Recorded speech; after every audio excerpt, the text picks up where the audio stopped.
think, if you're trying to think of a new business idea, should you sit down with a piece of paper and sketch out the problems that you've had in your life? Should you just start to become more aware of your day-to-day life and then make notes in your journal? Or is there another way to find that idea? Yeah. And then go out into the world with your eyes open, just looking for problems, annoyances, frictions, things that are just a little bit annoying or suboptimal in some way. I mean, I think kind of a general question, like, humanity is not running out of problems to solve.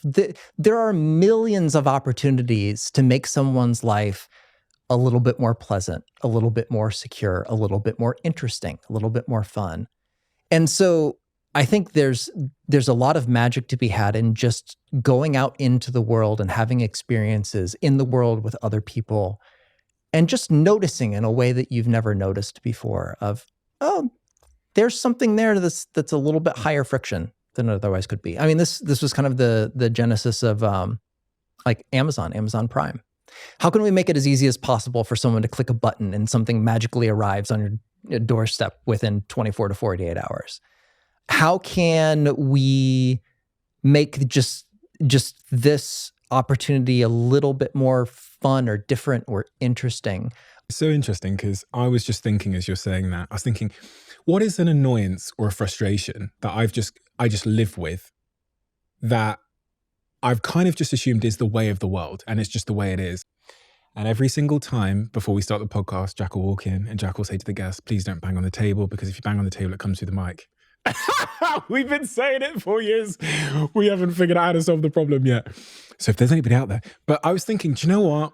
What an entrepreneur would do, if there was any in this fucking room, we would make our own mic. We would solve the problem. We could probably solve, but we kind of just assume that someone else will solve it, or it's just the way of the world. But I say this because everybody in their lives has those frustrations. Absolutely. Things they're just living with, and they're kind of assuming that someone else is going to solve it, or it's just the way the world is. But that as an example, and everybody listening to this now has day-to-day frustrations, things they observe and go, that could be better. Sure. And they go, I hope someone else figures that out. Yes. And that's the entrepreneur that's going to make the millions. Yeah, and the difference between entrepreneurs and non-entrepreneurs is the entrepreneur says, and I'm going to be the one that solves that problem. And then what happens?